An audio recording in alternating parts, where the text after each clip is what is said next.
All right, friends, welcome to the show. Always an honor and a privilege to be with you. I hope you're doing great. Buckle up, strap in, hold on to your hats and your glasses as we blow the lid off. Should I buy or should I wait? Well, that really depends. You know, it's really easy for the real estate industry to just tell you it's a good time to buy, no matter who you are. No, I've always talked about this.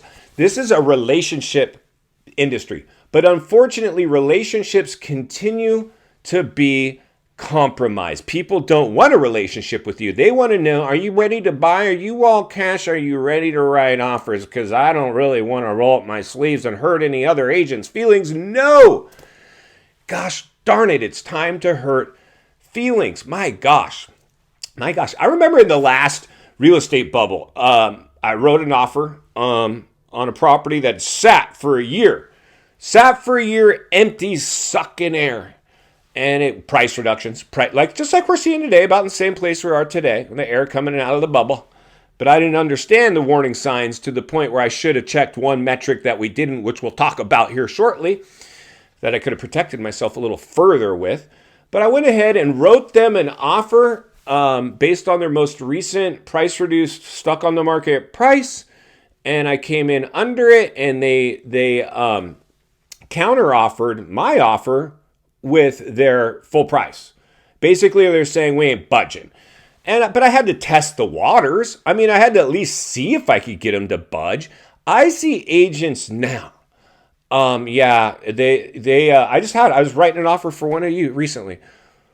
Yeah, they're on the market for $355,000. Let's write them in all cash for $330,000. That's a great offer. All cash. It's going to close. They could get this thing off their plate right now. You know what? They didn't even respond. The seller side didn't even write the offer. You see, for me, if you have a house for sale and somebody makes an offer, whether it's the offer you want or not, wouldn't you want to at least see it in writing? Prove to me that you're about to make, and then counter offer at your full asking price. But to not even write it up, that's why most of these industry professionals are on their way out. And any industry professional that you're watching right now on YouTube giving warning videos, but then telling you, there's no crash risk here, be careful. Be very, very careful. There's always crash risk anytime the markets exhibit bubble behavior. Take it from me. I've seen this movie before. So let's talk about this. The real estate channel, much bigger than real estate, of course. We got a lot of economic headwinds, don't we, that we're dealing with? But it's bigger than that. It's bigger than that. In 2008, economic headwinds, ninja loans, there was those naughty lenders with their loose lending practices. It would be a day at the beach if all we had to contend with was some loose lending practices. Doesn't matter what caused the bubble. The facts are you're in one. Get out of your own way. Get out of the problem and in the solution. The facts are we are in another real estate bubble, no matter how you skin that cat. Many economists, you're on two sides of the aisle here. You just bought, so you're saying no crash risk here. Of course, out of self-preservation. That was me in 2008. And then you're going, well, my house is no longer worth what I paid, but real estate always comes back. My agent told me. No, that's not true. Well, actually it does eventually, historically, but do you want to carry a negative depreciated asset, an upside down asset where your cost to carry is above its rent range for 20 years? I don't, not me. So then it becomes safety. How do you buy safely in this current environment? Well, we all know for every 1% mortgage rates go up, it usually reduces, give or take, purchasing power by 10%. We've doubled the federal funds rate, if not more, to the point now where the prices are still stuck on bubble behavior, but the cost to carry is going up. So that right there, that math does not work. That is unsustainable. Something's going to break. Mark my words. Mark my words as much as I'm talking to you here today. Something is going to break and bring these prices back down. And like I've always said, throw a dart at an economic challenge map and I could list off a laundry list of things threatening right now. Not to mention the amount of commercial real estate sucking air, empty malls, for lease signs. Should I go on? Probably, but we won't. So today I really want to talk about, because I had a subscriber get right in, and Scott, I want to buy. I'm renting right now. What do you think I should do? What's the $1 million question? Now listen, I remember just recently, and I found this pretty interesting. I think it was when I renewed my real estate license, I had to go through the renewal process, a lot of studies, a lot of tests, and reapplication that you'll do eventually, and new agents get ready for that. It's not like your license is good forever. You'll have to renew. Well, one of the questions and or information within the National Association of Realtors testing, I remember it pretty well, and I found it kind of interesting because I just did it during the crisis. There's one time in history where you're better off as a renter than a buyer. There's only one time historically that it shows you safer in a rental than going out and buying. What is that? You guessed it, in a real estate bubble. In a real estate bubble, you're better off as a renter than a buyer, because from a rental, you can walk from the home, you can give notice. If you own that home, you cannot. You are tied contractually, and the bank is not going to let you walk away without serious repercussions. Unfortunately, anytime the markets exhibit bubble behavior, foreclosures will eventually follow. But because we're in a very unique, uncharted territory, because of the nature in which this bubble was constructed, we have the golden handcuff effect. All these people with their low interest rate just handcuffed by their home. We're going to need something to come alongside this one and shock it. Whew. What's it going to be? What's going to be the catalyst that shocks stock market crash? Maybe. Unemployment rising? Possibly. Runaway inflation? Maybe. Take your pick. There are so many things.